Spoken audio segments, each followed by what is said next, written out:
HNSF, especialista em confiança, apresenta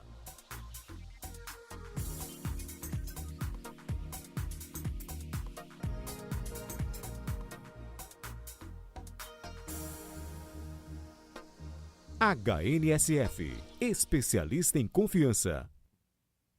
Olá, você de casa, amigo telespectador, como vai? Pois é, programa Mais Saúde, como sempre acontecendo todas as terças-feiras neste horário, e nós fazemos questão de trazer até você de casa, amigo telespectador, temas médicos importantes. É claro que você possa ficar bem informado, orientado em relação à questão da sua saúde. Hoje nós convidamos, na verdade, o doutor Alexander Gonçalves de Souza, que é o médico do SAMU aqui em Patos de Minas. SAMU que faz um serviço fabuloso, né, de atendimento aí a urgências e emergências aqui em Patos de Minas, com as suas unidades de resgate. SAMU que foi instalado aqui em Patos já há 12 anos e com certeza vem prestando um ótimo serviço à comunidade, principalmente no que tange aí a urgências e emergências. Você já parou para pensar a quantidade de acidentes que acontecem diariamente só aqui dentro da cidade de Patos de Minas? Pois é, e o SAMU está sempre pronto aí a atender a todos eles. E também a questão de uma pessoa se sentir mal e, enfim, precisar de um atendimento de urgência, o SAMU está sempre à disposição através do 192. Doutor Alexandre, tudo bem com o senhor? Boa noite. Boa noite, tudo bem? Agradeço a estar aqui presente, trazendo o meu conhecimento no que puder contribuir para ajudar a população a, como você disse, adquirir mais saúde, né? Ah, com certeza, doutor. E é claro, esclarecer também em relação ao trabalho do SAMU. Como eu dizia agora há pouco, é um trabalho fantástico, é um trabalho fabuloso que já ajudou a salvar muitas vidas, justamente por isso, por causa da questão da agilidade, da rapidez em chegar naquele determinado local onde tem uma vítima, onde tem uma pessoa passando mal e precisa de um atendimento médico de urgência, né? Bem, eu costumo brincar que eu até sou suspeito para falar do SAMU, porque já nessa década trabalhando no SAMU, eu sou apaixonado e sempre me dediquei ao SAMU, né? E acredito que ele é um serviço que é um diferencial. Eu acho que Patos de Minas é uma cidade que apresenta um diferencial em todas as cidades da região por ter esse serviço.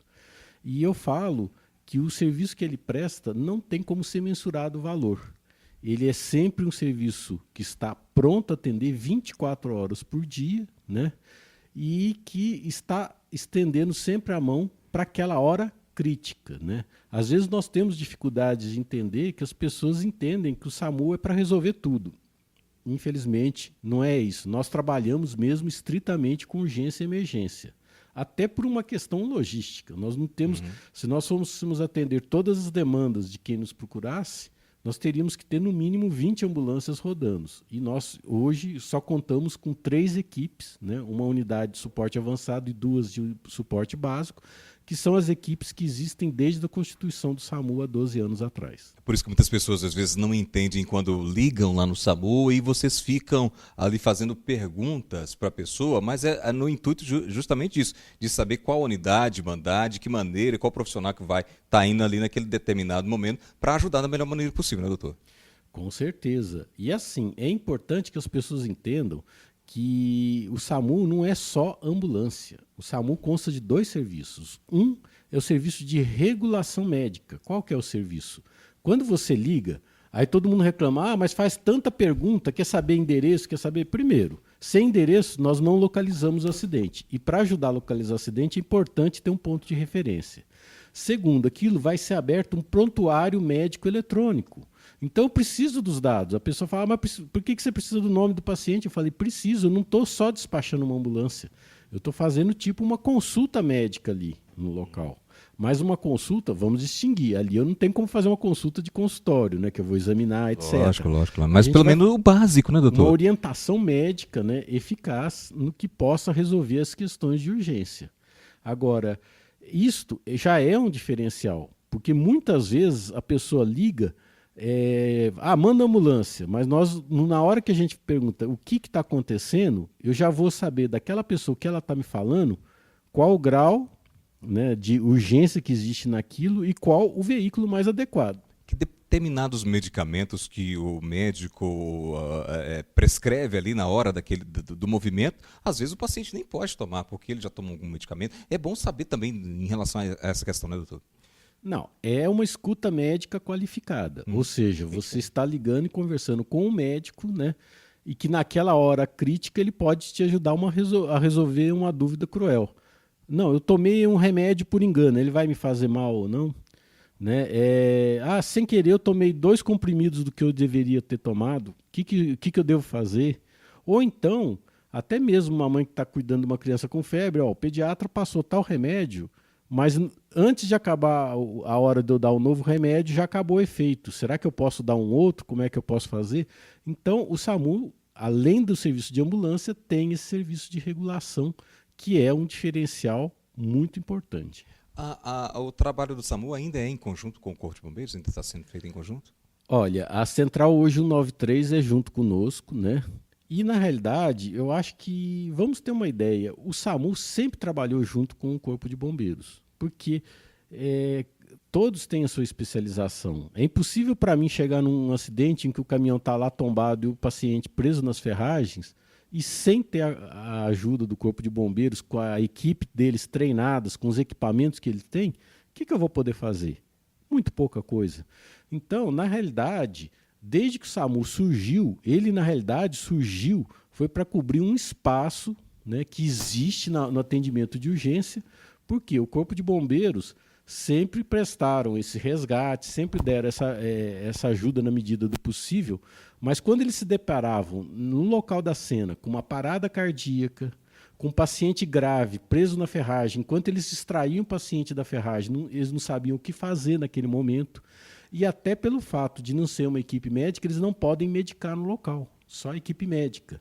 Então, o que o SAMU veio a ser? Também ele complementou essa parte. Né? Hoje, quando eu vou atender um acidente na rodovia em que a expectativa é gastar 1 hora para trazer esse paciente para a cidade, o que acontece? Eu já tenho condições de dar um atendimento de UTI lá no local do acidente. Esse suporte básico mesmo, né, de urgência e emergência. Mas, doutor, só me dizer assim, que são 3 equipes hoje aqui em Patos de Minas e que, na verdade, o SAMU começou aqui na cidade há 12 anos atrás com 3 equipes e continua com essas mesmas 3 equipes ainda? Infelizmente, ainda não foi possível fazer ampliação do serviço, né? E o que nós temos notado é um aumento cada vez maior da demanda que nós temos. A demanda é grande, é sempre crescente, né? É muito acidente, principalmente hoje, acidente de motocicleta é uma quantidade, eu falo louca, absurdo, né? Não, é uma coisa louca, né? Eu falo que se a gente pudesse contabilizar não só o prejuízo material, mas o prejuízo humano causado pela quantidade de acidentes de motocicleta que nós temos hoje, acho que a cidade ficaria muito mais rica se pudesse, como diz, usar esse dinheiro para outras coisas. Não, e eu fico pensando o seguinte, não é só isso, né? Tem todo esse aparato que tem que colocar à disposição desse paciente, não, lógico, deixando de atender, mas pegar esse paciente e trazer aqui para o hospital regional também, a demanda é muito grande. Né? Exatamente. E chega um hospital, o hospital regional também atende toda a região e ele também está muito tempo sem ampliação. Então nós já temos um problema, né? Um hospital necessitando de uma ampliação, porque a demanda está realmente grande, e o serviço também necessitando de ampliação. Então o estrangulamento é duplo. Né? E isso, assim, infelizmente, acaba se traduzindo. Hoje nós atendemos, mas já não conseguimos assim ter o tempo-resposta que nós tínhamos inicialmente. Mas não só por questões técnicas do serviço, por questão mesmo do crescimento da demanda e das dificuldades técnicas que nós encontramos. A logística da coisa, o local, né? O próprio trânsito aqui demais. É meu pai, é isso que eu queria comentar com o senhor, doutor. Eu tenho visto no trânsito aqui, infelizmente, tem muitos motoristas que não estão nem aí. Não estão nem aí. O SAMU está, na linguagem popular, berrando ali atrás, e o motorista está ali tranquilo, sem, sabe, se mover, tirar o carro da frente. Ele não sabe ele que aquele segundinho que o SAMU perde pode ajudar a salvar uma vida que está ali na frente, né? Com certeza. Nós até falamos, né? O tema é urgência e emergência. O que as pessoas têm que entender? É lógico que qualquer pessoa pode sofrer uma doença e morrer. Agora, a urgência se caracteriza por uma doença de tal gravidade, né, tão extremamente perigosa, que se dentro de 1 hora não foram tomadas medidas importantes, essa pessoa vai falecer inevitavelmente. Então, você imagina, nós trabalhamos com essa ideia da hora de ouro, né? Aconteceu o acidente, até essa pessoa ligar para o SAMU, acionar a equipe sair, chegar ao local, igual você falou, com o congestionamento, De trânsito, prestar o serviço, um acidente de trânsito, você não pode chegar lá e pegar o paciente de qualquer jeito. Você vai ter que pôr a prancha, você vai ter que pôr imobilizações, colar cervical para proteger o pescoço do paciente. Gasta aí já mais alguns minutos. E quanto isso, se o paciente tiver com uma hemorragia interna, está perdendo sangue, está perdendo muita coisa. O infartado também. Cada minuto que passa é crucial. Então, a pessoa fala, não vou abrir o espaço para a ambulância. Tudo bem, mas ele tem que levar em conta que, de repente, quem está lá precisando da ajuda é um parente dele ou alguém até muito querido por ele que necessita dessa ajuda imediata. Bom, nós estamos batendo aqui um papo com o Dr. Alexander Gonçalves, que é médico do SAMU. A gente até, nessa nossa conversa, nesse nosso bate-papo aqui, esclarece algumas dúvidas em relação à questão do trabalho de urgência e emergência que é prestado pelo SAMU através de 192 ou então através de 193 do Corpo de Bombeiros. Nós vamos fazer o seguinte, só um intervalinho, né? Lembrando a você de casa, amigo telespectador, deixa eu mostrar aqui para você, a gente tem aqui um arranjo artificial de margaridas, é uma oferta aqui da Floricultura Apollo, que fica na Major Gotti 1025, 3822-2200, que sempre gentilmente as meninas mandam semanalmente esse arranjo aqui para a gente, para enfeitar aqui um pouquinho aqui o nosso programa e ficar mais bonito aqui também o nosso bate-papo. Vamos para o intervalo e já tem mais saúde para você, é claro, atendendo também com a sua participação. Por favor, 3821-4488, você liga para a nossa secretária, ela vai estar passando aqui a sua pergunta aos nossos convidados, ou então através do nosso WhatsApp, 99947-4515. Vamos para o intervalo e já a gente volta com mais saúde. HNSF, especialista em confiança, volta a apresentar...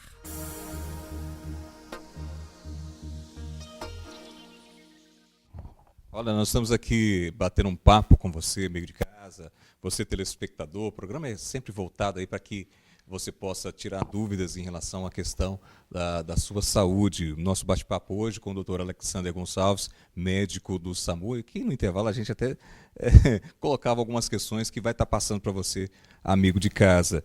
Eu até perguntava para o Dr. Alexander em relação à questão de um acidente.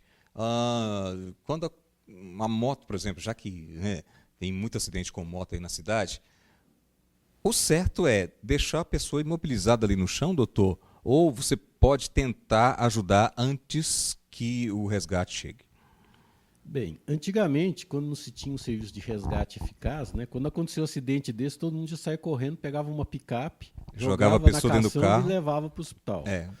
Aí foram feitos estudos em cima disso e o que a gente descobriu? A maior parte das lesões de coluna cervical, né, que são lesões graves, que podem levar até tetraplegia, ocorriam nesse momento, que eles manipulavam essa pessoa sem nenhum cuidado, pegava, colocava e não tinha equipamento, porque não é fácil você mexer uma pessoa sem mexer o pescoço.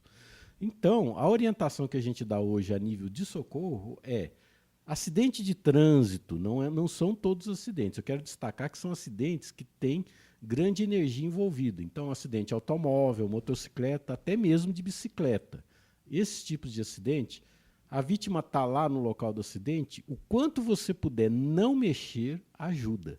Por quê? Às vezes, na tentativa, no ímpeto de querer ajudar essa pessoa, não mobilizar essa pessoa, principalmente o pescoço da pessoa mexe. E isso lesa a coluna.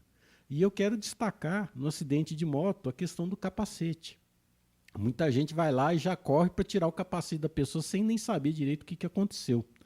E não é fácil tirar um capacete. Até nós temos um treinamento especial porque tem a técnica correta para retirada.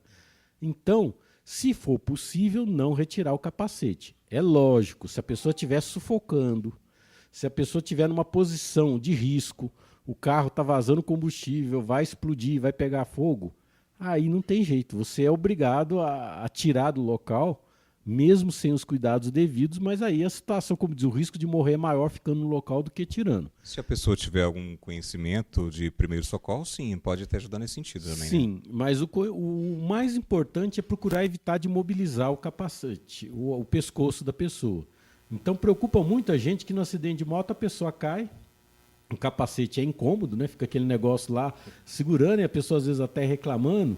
O que a gente costuma fazer no acidente é pedir para a pessoa, chega perto da pessoa e fala, olha, não mexe.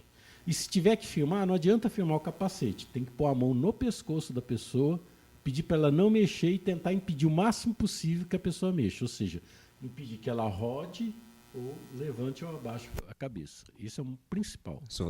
Voltando a falar de acidentes de moto, mas o que afeta muito geralmente é o que? Pernas, braços são os mais atingidos nos acidentes. Né? E são as coisas que às vezes, é isso que o interessante é o seguinte, a pessoa chega no local, a pessoa sofreu um acidente de moto, lesou a coluna e teve uma fratura exposta da perna, está lá o osso de fora sangrando. Ninguém olha para o pescoço, todo mundo fica olhando aquele osso exposto com sangramento, aquilo é uma cena assustadora. E às vezes no ímpeto, na fé de querer socorrer aquilo, vai lá e pega e mexe, mobiliza o pescoço e causa lesão. Então, o melhor é não mexer.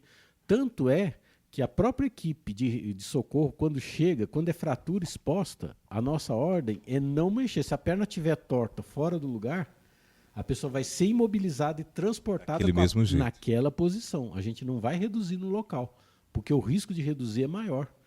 Então, chega lá a pessoa... O meu medo é aquele lá, não, pode deixar, eu entendo. Aí vai lá, vê a perna torta com fratura exposta, vai põe no lugar. Corta um vaso importante, a pessoa tem uma hemorragia imensa na hora e morre no mesmo local. Interna, né? Uma hemorragia interna, então, né? esses tipos de acidente, é para isso que existe o SAMU, e é aí que eu falo, esse é o diferencial, porque antes não tinha o que fazer. Você ficava com o paciente lá na rua, o que você fizesse está feito, pronto e acabou. Hoje não, nós temos uma equipe especializada. Às vezes, vale a pena esperar 5 ou 6 minutos mais? Vale. É o tempo que às vezes a viatura leva para chegar no local, porque por mais que a gente faça, a viatura não é teletransporte, ela tem que enfrentar o trânsito. Mas é fundamental que isso aconteça. Eu só queria fazer uma ressalva, se for possível.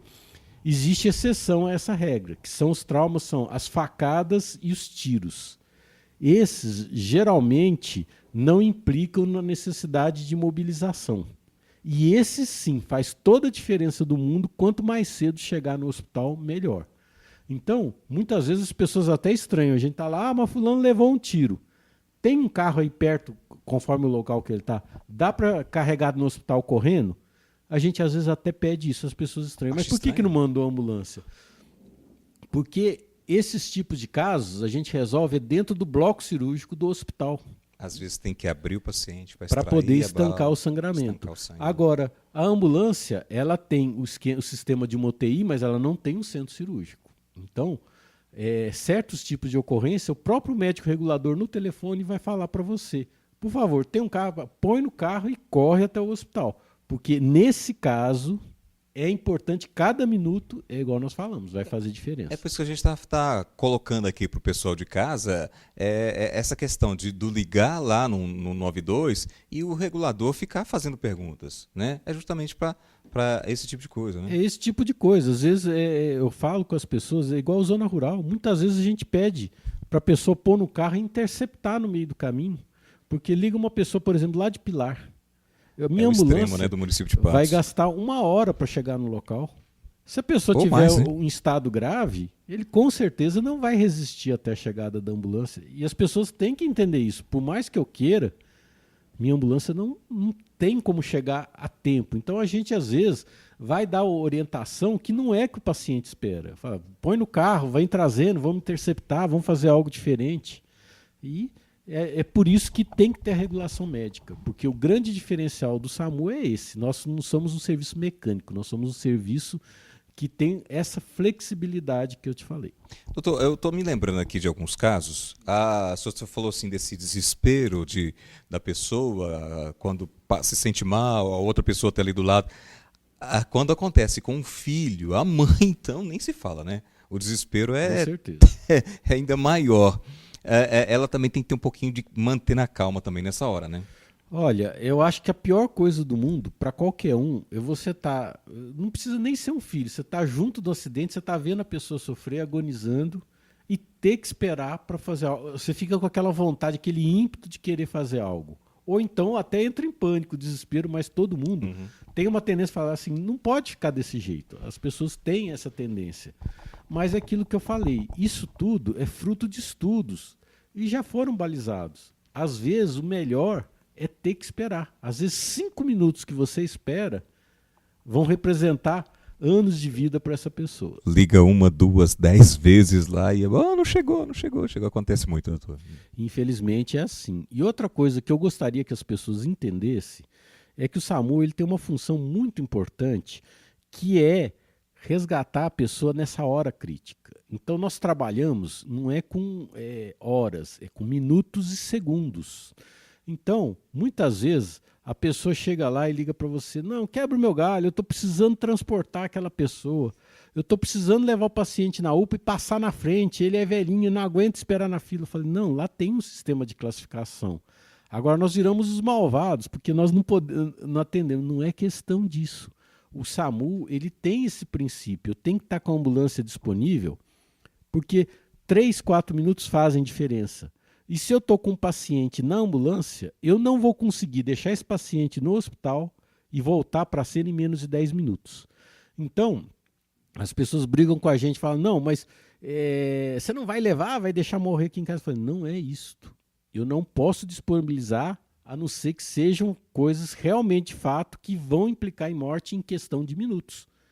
Porque eu tenho que estar com a minha ambulância disponível para esses casos. Isso para nós é fundamental. Uma das ambulâncias de suporte básico tem ali o desfibrilador, né? No caso Avançado. de uma avançada ainda, né? O paciente teve uma parada cardíaca, ele tem condição de fazer ali um trabalho no local ou mesmo durante o trajeto também até o hospital, né, doutor? Olha, todas as nossas ambulâncias possuem desfibrilador, mesmo as unidades de suporte básico. Só que o suporte básico é o que a gente chama de desfibrilador externo automático, que é o DEA. Não é, ele se auto-opera, né, e é habilitado para qualquer pessoa poder utilizar. Já na avançada, é um desfibrilador que só o médico pode operar. Mas, em suma, todas as ambulâncias nossas dispõem de como fazer massagem cardíaca, o kit básico de massagem cardíaca, o desfibrilador e o kit de mobilização. Ou seja, indiferente à ambulância que vá, aquele suporte nos primeiros minutos, qualquer uma delas presta. A diferença do suporte avançado é que depois desses primeiros minutos vai entubar, colocar medicação e outras coisas que aí o suporte básico já não dá conta. Doutor, muitas pessoas já viram circulando aí pela cidade uma moto, né? Chamada motolância também do SAMU. Como é que ela funciona? É para dar mais agilidade? Ela funciona como um suporte básico. Ela também tem desfibrilador externo, tem todo o kit básico. O condutor da moto é um técnico de enfermagem treinado e ele tem plenas condições de iniciar uma massagem cardíaca, todo atendimento. Essa moto, para nós, ela é estratégica. Por quê? Primeiro, às vezes o acidente de trânsito está num local de difícil acesso, principalmente numa hora igual a essa, que está tudo parado. Ocorre um acidente aqui na Major Gotti. É a chamada hora do rush, né? 5, 6 horas da tarde. Num local em que a ambulância dificilmente vai chegar, mas vai ter mais dificuldade. A moto chega muito mais rápido. Outra coisa que é estratégico para nós é o seguinte: nós recebemos, às vezes, 2, 3 chamadas ao mesmo tempo.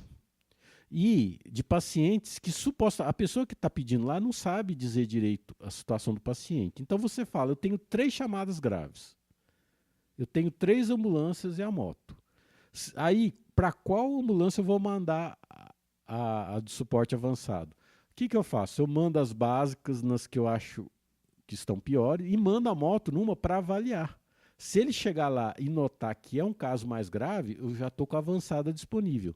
Mas se alguma das outras chegar no caso mais grave ainda, eu estou com a minha avançada disponível para isso. Então, a moto dá uma estratégia para a gente no sentido seguinte: eu estou com a ambulância certa, sempre disponível para a ocorrência necessária. E isto é como eu falei, são minutos que a gente ganha. Bom, nós estamos aqui batendo um papo com o Dr. Alexander Gonçalves, que é médico do SAMU. Claro, passando aqui as orientações para você de casa, amigo telespectador. Acho que deu para as pessoas entenderem mais ou menos como é que funciona o serviço móvel de urgência aqui em Patos de Minas, que a demanda vem só crescendo, né, doutor? Em média, Muito. quantas Olha, chamadas ao dia? É difícil a gente precisar, mas Depende, eu vou né, falar uma do dia. coisa para Final de você. semana. Há 6 anos atrás, nós fizemos um levantamento e nós chegamos a uma média em torno de 3 acidentes de motocicleta por dia. Hoje, nós já estamos beirando de 10 a 11 acidentes de motocicleta por dia. Então, só para as pessoas terem ideia do tanto que a demanda cresceu. E o tanto que nós estamos assim, tendo dificuldades, né, com essa quantidade de viaturas que nós temos para atender essa demanda que cresceu enormemente. Sem falar das outras coisas, né? Acidentes na rodovia, sem Infarto. falar infarto, que a gente comentou aqui, a questão do desfibrilador, pessoas que se sentem mal, deu uma queda de glicose ali, tem que ter uma hipoglicemia. A nossa moto também é muito estratégica para isso, porque a queda de glicose, quanto mais rápido você puder reverter, é fundamental. E ela tem todo o kit. Quando eu mando a moto Lancia no local que tem a hipoglicemia, o paciente diabético que cai a glicose no sangue, muitas vezes eles ligam, eles têm até o aparelhinho em casa. Então, a mãe ou a tia que está do lado fala, eu testei aqui, está 20 de glicemia. Eles até tentam dar açúcar por boca, mas não conseguem, porque a pessoa já está no nível crítico. A moto rapidinho chega no local, aplica a glicose na veia, sobe. A maioria das vezes não precisa nem remover para o hospital, nós conseguimos resolver no próprio local. No caso de uma crise convulsiva, também a orientação pelo telefone é importante, né, doutor? É importante e eu quero sempre fazer o apelo. Não ponham nada na boca da pessoa que está convulsionando. A pessoa não vai sufocar com a língua nem nada. Nós já tivemos muito acidente com pessoas até com risco de perder o dedo, perder os dedos das mãos, porque na tentativa desesperada de abrir a boca da pessoa, a pessoa que está em convulsão não vê. Morde mesmo e se deixar arranca os dedos. O músculo da mandíbula, se eu não me engano, é o mais forte do corpo humano. É o músculo, o masseter é o músculo mais forte do corpo humano e a pessoa que está tendo crise, ela não tem controle nenhum do que ele está fazendo. Então, tomem esse cuidado. O mais importante que vocês fazem numa crise convulsiva é deitar o paciente, após a crise, deitar o paciente de lado para que, caso ele vomite, saia, ele não engula aquilo e vá para o pulmão, né? E deixar o ambiente mais aberto possível para ele se recuperar até chegar ao socorro. É a mesma forma de um desmaio também, né? Exatamente. Não adianta tentativas heróicas. Você tem que saber o que está fazendo para conseguir um bom resultado. Bom, doutor Alexandre, eu quero agradecer aqui sua presença, sua participação. Tenho certeza, pessoal de casa, muito atenta aí a todas essas questões, a esses ensinamentos e, claro, deixar o programa à disposição para que o senhor possa vir outras vezes, a gente possa também lá no SAMU e fazer reportagens nesse sentido para esclarecer a população quanto a esse trabalho que eu falo uma coisa para o senhor, eu admiro, acho um trabalho extremamente importante, um trabalho que ajuda a salvar a vida das pessoas e estando atendendo com essa precisão, com a urgência que é necessária, pode salvar a vida da pessoa. Obrigado mais uma vez. Obrigado a vocês também pela oportunidade de aqui. Já não é a primeira vez, já viemos outras vezes aqui na NTV. Eu acho assim, esse apoio sempre foi muito importante, tá? A gente nota a diferença que isso, tudo que está aqui chega na população e para nós é um diferencial importante. Então é um trabalho muito importante que a NTV tem feito nesse sentido. E agradecer todo o apoio que nós temos tido nessa campanha, porque nós estamos lutando pela vida. Ok, doutor Alexandre Gonçalves, médico do SAMU. A gente vai para um pequeno intervalo e já na volta temos mais saúde para você. HNSF, especialista em confiança, volta a apresentar...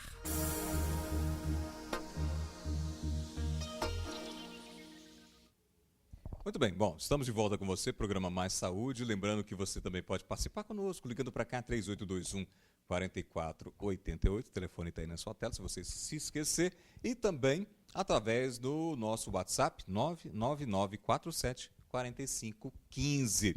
Este bloco agora, nesses 2 últimos blocos, nós estamos recebendo aqui o doutor... Maurício. Nossa, doutor... Me perdoe de coração. Eu tenho um problema muito sério em relação à questão de nomes. Se eu conversar com você aqui hoje, daqui 10 anos eu vou saber o assunto que a gente conversou. Mas nomes, eu sou péssimo para lembrar nomes. Isso é mais comum do que você pensa. É mesmo? Não é a questão do Zenta, não, né? Não. Isso aí, isso dos aí 40, dos é 50. a cabeça muito cheia. Me perdoe, me desculpe, mas trazendo, é claro, informações para você de casa, amigo telespectador. Recentemente nós conversamos aqui, doutor, a respeito de implante coclear. E voltando a esse assunto, que ainda ficaram algumas dúvidas em relação a esse trabalho que já é feito, né, aqui em Patos de Minas, vamos falar um pouquinho mais a respeito desse assunto. A criança que nasce, né, com problema de surdez, como o pai, como a mãe deve lidar com essa questão. Por isso, a gente até comentava na época em relação à questão do teste da orelhinha, que é extremamente importante. É o primeiro passo para que essa criança possa depois fazer o implante ou ter uma vida normal, né? O teste da orelhinha ele é extremamente importante, porque ele é um teste de screening. Tá? Ele vai apontar para a gente as crianças que podem ter surdez. Tá? O fato do teste da orelhinha ele ser negativo não significa que a criança tem surdez. A criança tem um risco de ter surdez. Tá?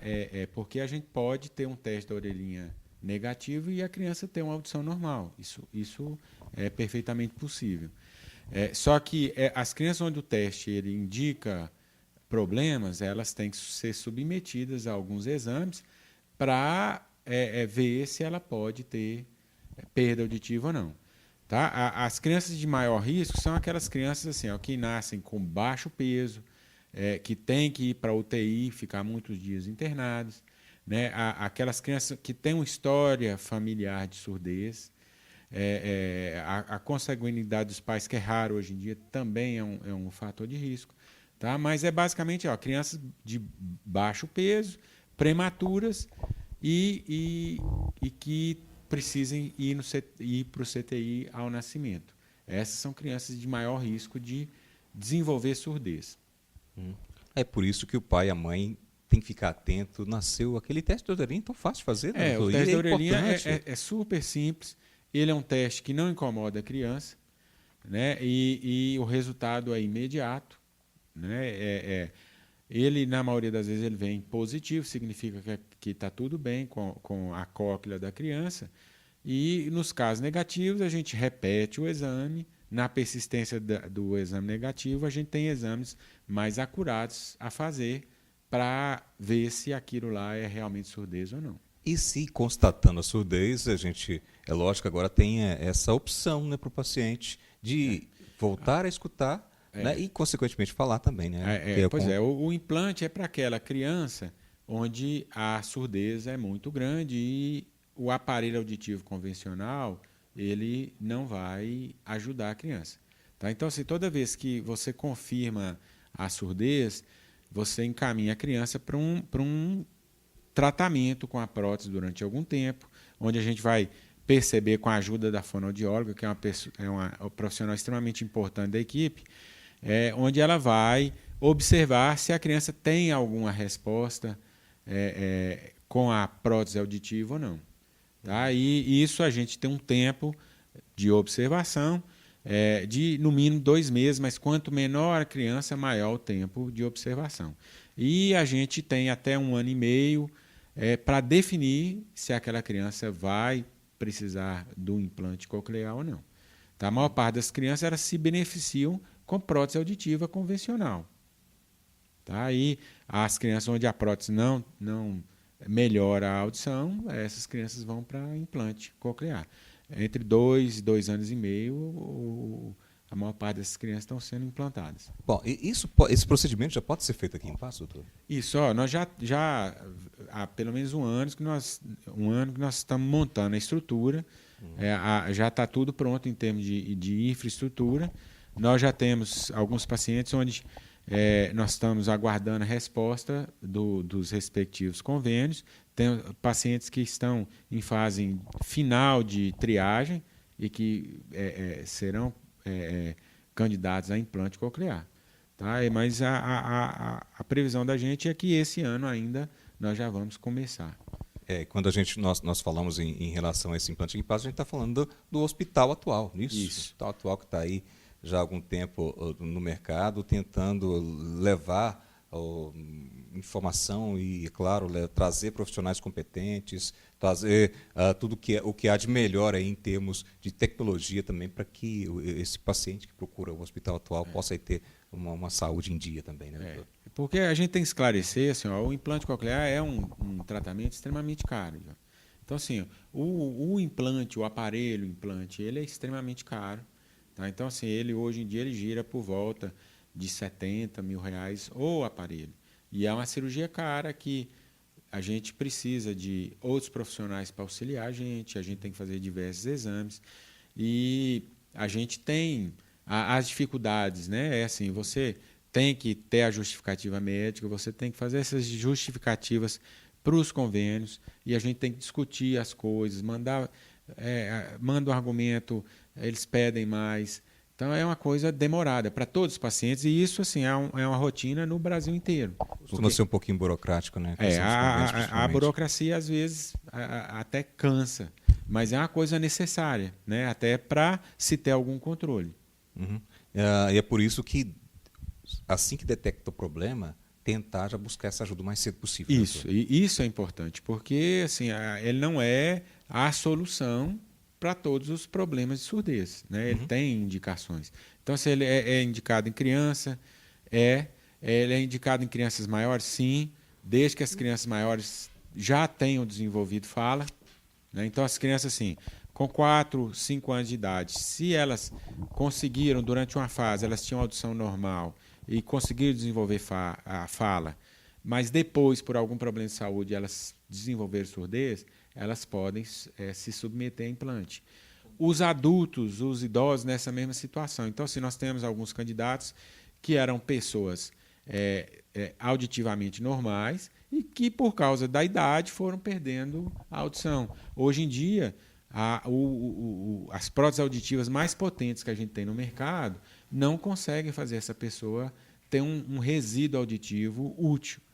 Essas pessoas, apesar da idade, elas são candidatas a implante, porque isso não tem limite de idade.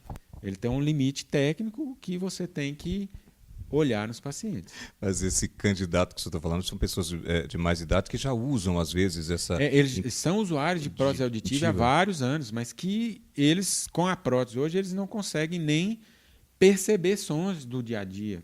E nesse caso é indicado, né? E nesse caso é indicado o implante, porque o implante ele recupera a audição da pessoa. A observação assim, é que o idoso ele tem uma resposta pior do que uma criança, né? Porque o idoso ele já está sofrendo alterações secundárias à idade. Então, o cérebro dele ele tem menos plasticidade, e isso tudo influencia, mas ele se beneficia com o implante. Tem diversos casos de pacientes idosos que usam implante. Tá? Isso assim, você fazer uma rápida pesquisa no YouTube, tem vários casos de idosos implantados que estão vivendo super bem. Uhum. E a pessoa, é claro, pode levar uma vida absolutamente normal, porque só tem que ter alguns cuidados depois, né? Quando criança, mesmo sendo uma pessoa mais idosa também. O implante é um equipamento eletrônico, né? Então, assim, ele está passível de estragar sozinho, igual uma televisão, igual um liquidificador. E ele, assim, você tem que tomar cuidado com traumas. Então, a criança quer jogar bola, nós vamos ter que adaptar um capacete. Eu tenho um paciente meu que já fez implante há alguns anos e ele é louco com bola. Os pais compraram um capacete de futebol americano para ele poder jogar bola, porque tem que proteger. Né? Porque é uma maquininha de um custo tão alto, né? Então ele usa o capacete e joga bola. Tem que tomar cuidado com água? Tem que tomar cuidado, porque é um aparelho eletrônico, se molhar, banho, né? Porque a gente tem aparelhos, em teoria, resistentes à água, mas eles têm um limite disso. Então, assim, se você mergulhar, dependendo da profundidade, ele vai entrar água, vai estragar, né? Dependendo da quantidade de água que você coloca. Então, na chuva não tem problema. Chuva não tem problema. Se for uma chuva rápida, ele sair correndo e proteger. Né? Porque se molhar demais, o aparelho pode estragar. E aí a gente entra nas questões das garantias também, igual os aparelhos eletrônicos Aí já- da casa da gente, né? aí já era. Dependendo do que ocorrer, ele está fora da garantia. Doutor, e o senhor acredita que já, a partir de quando? Quando o senhor já falou que já Não, está senhor, desejo nosso já o mais já era- rápido possível, né? Viu? Mas assim, a gente tá na fase final de negociação com os convênios médicos, né? Mas nós já temos 2 pacientes que já está tudo pronto, aguardando a liberação. Mas isso não impede de que as pessoas possam procurar o hospital atual e já começar a fazer A gente esse falando trabalho, dessa né? questão da burocracia, né? Então é uma coisa que demanda tempo. Então, entre você fazer um diagnóstico e indicar o tratamento e você chegar ao tratamento, demora alguns meses. Tá? Isso é uma coisa que é natural. Então, assim, você vai fazer. Você tem a parte médica, você tem alguns exames a fazer, você tem a parte com a fonoaudióloga, você tem que fazer testes. A fonoaudióloga tem que fazer um relatório confirmando a hipótese médica.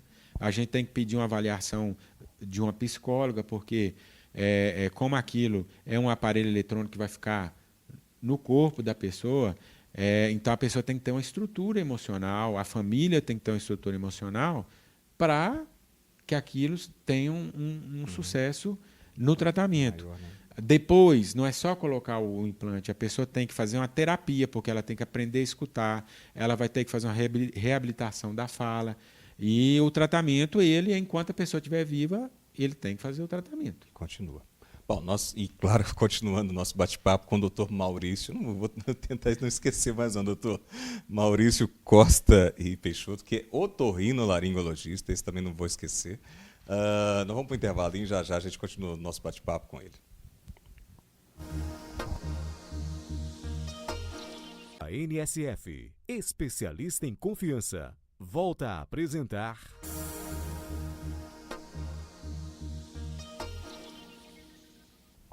Estamos de volta com você, programa Mais Saúde desta terça-feira e continuando nosso bate-papo agora nesse bloco com o doutor Maurício Costa, que é otorrinolaringologista. A gente volta a falar a respeito de implante coclear. Algumas dúvidas surgiram aí no decorrer desses últimos dias em relação a esse trabalho e por isso nós convidamos o doutor Maurício. Trabalho que com certeza vai passar a ser feito pelo hospital atual com toda a presteza e com todo o sucesso também. E se você tem algum caso na família nesse sentido, que a criança está surda e quer tentar uma solução nesse sentido, é só procurar então o hospital atual. E o quanto mais cedo, melhor, né, doutor? É isso que a gente estava comentando, hein? A surdez na criança, ela tem um tanto de repercussão que no adulto a gente não sente muito. Então, assim, a criança com um nível auditivo de 20, 25 decibéis, ela já vai ter dificuldade na escola. E para um adulto isso é considerado audição normal. Tá? A criança com uma surdez acima de 40 decibéis, ele já vai ter uma dificuldade enorme de perceber os sons da fala. E se ele for uma criança de baixa idade, ele vai falar muito mais tarde do que uma criança normal. Quanto maior a intensidade da surdez, maior o atraso da fala. Até aquela criança que tem uma surdez muito grande que não vai aprender a falar porque ela não escuta. Então, a gente tem... Pois é, assim, o ideal é que a maior parte das crianças faça o implante até 2 anos de idade, no máximo até 3 anos de idade. Essas crianças que têm surdez profunda, onde ou severa ou profunda, onde o aparelho auditivo não vai trazer nenhum benefício. Tá? Porque depois dos 4 anos de idade, as conexões neuronais no cérebro que vão fazer você desenvolver a fala, elas são perdidas. Então, ela escuta, mas ela não vai conseguir falar. Ela não vai aprender mais a falar. Então, isso é importantíssimo para a gente não perder. Não significa que a criança vai ser um inútil, né? Porque assim, nós temos vários casos de surdos mudos, que são crianças que nasceram surdas e não conseguiram aprender a falar, e a gente tem a linguagem de sinais, que também vai integrar. Só que a linguagem oral, ela vai ter uma possibilidade de integração na sociedade muito mais ampla do que uma pessoa que fala por sinais.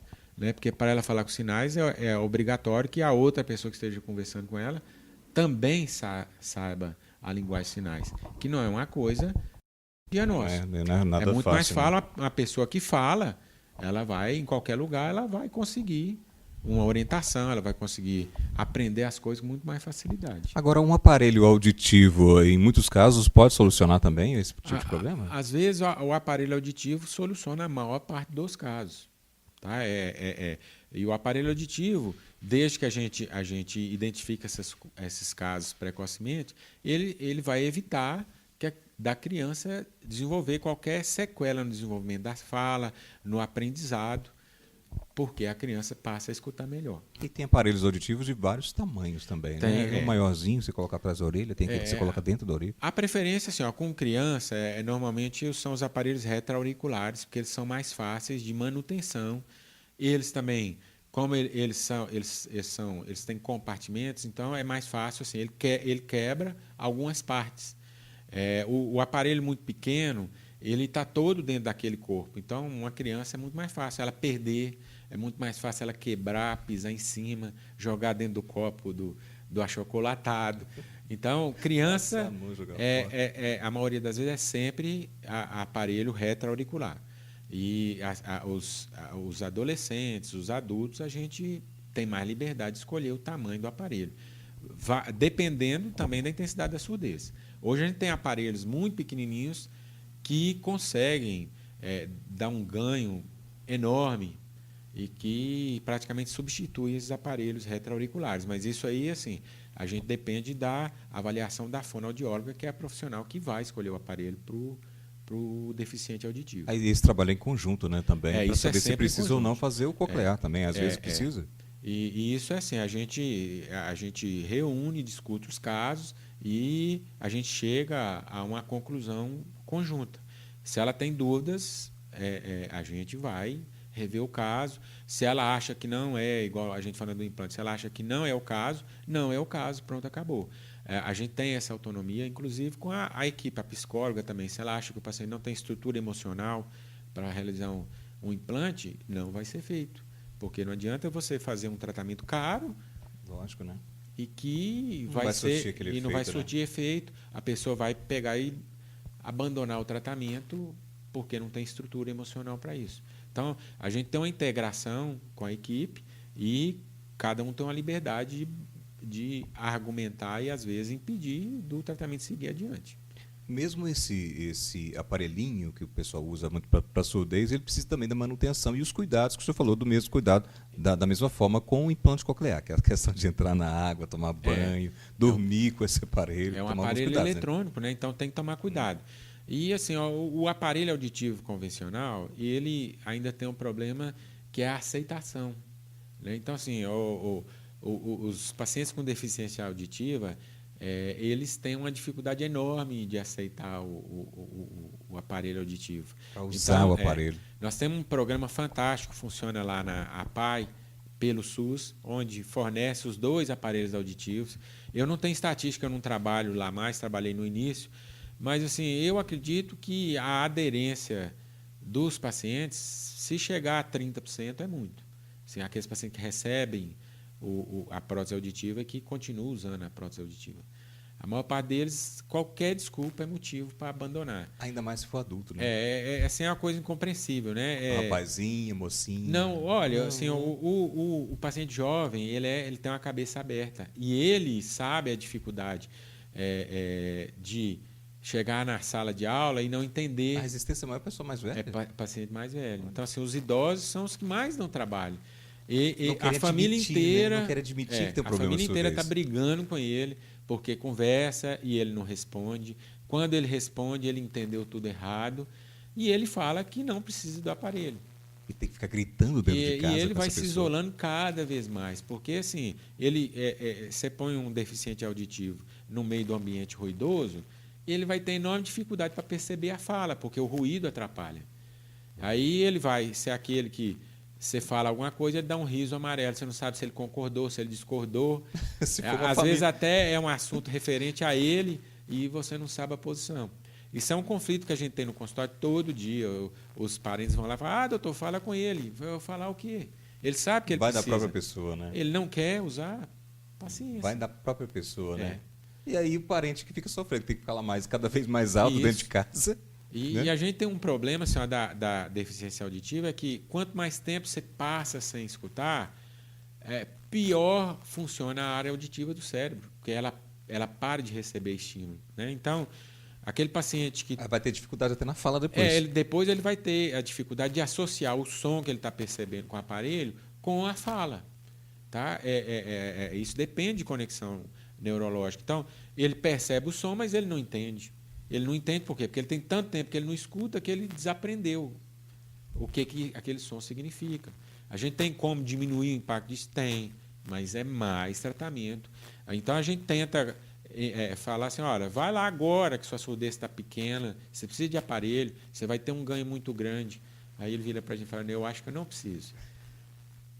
Do ponto de vista médico precisa, mas do ponto de vista emocional ele não está preparado.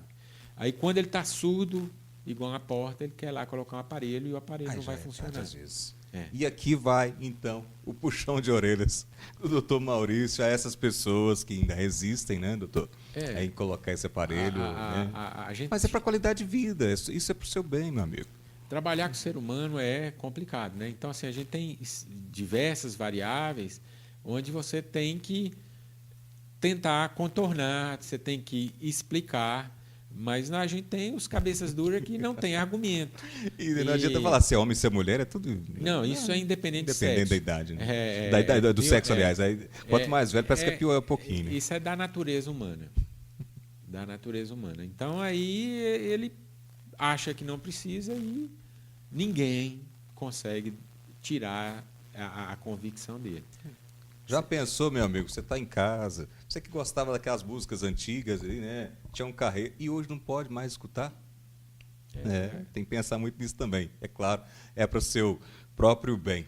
Doutor, eu quero deixar aqui, claro, o espaço aberto para outras vezes e dizer para o pessoal de casa também, qualquer dúvida em relação à questão de surdez, ou mesmo na questão do implante coclear, você está também na disposição lá no... Isso, nós estamos lá no hospital atual, né? E a gente está à disposição para esclarecer as dúvidas. São muitas. Até a gente que estuda isso o tempo todo, tem hora que a gente chega e fala assim, o que eu vou fazer aqui agora?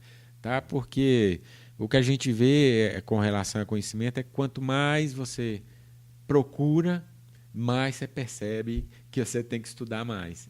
Tá? Meus filhos ficam rindo de mim, são adolescentes, e falam assim, mas você fica empolgado com leitura? Fico, porque assim, a questão do aprendizado é extremamente recompensante. Né? Eu acho, assim, eu tenho uma recompensa muito grande de conseguir entender as coisas, mas hoje eu sei que aquilo vai me gerar mais dúvidas e que eu vou ter que correr atrás de mais conhecimento. E a ciência hoje é muito avançada, é muita tecnologia, e você precisa também ficar atento a isso. Né? Por isso que o médico viajou, está participando do congresso. Nossa, o paciente fica bravo lá, mas é para o próprio bem do próprio paciente, porque ele está ali buscando mais conhecimento para ajudar na questão da saúde daquela pessoa. O médico, a maior parte deles, nós somos eternos estudantes. O dia que nós resolvermos deixar o estudante dentro da gente morrer, o médico morre junto. Tá? Porque em 5 anos, dentro da minha área, o conhecimento todo mudou. Muda. Então, como é que você fica sem estudar? Então, hoje você vai num congresso, escuta uma coisa, ano que vem, isso como uma possibilidade, ficção científica. No congresso que vem, já é uma possibilidade quase real. Daqui 2 anos, aquilo já é um tratamento que você já pode fazer nas pessoas. Você não tem como fugir disso. Bom, doutor, obrigado, doutor Maurício Costa e Peixoto, conosco aqui mais uma vez, otorrinolaringologista, e agradecendo, é claro, a presença dele aqui e dizer para você que agora você vai ficar com as principais notícias de Patos de Minas e também da nossa região com o NTV News. A gente volta na próxima semana. Um abraço, até lá. Um abraço a todos. HNSF, especialista em confiança, apresentou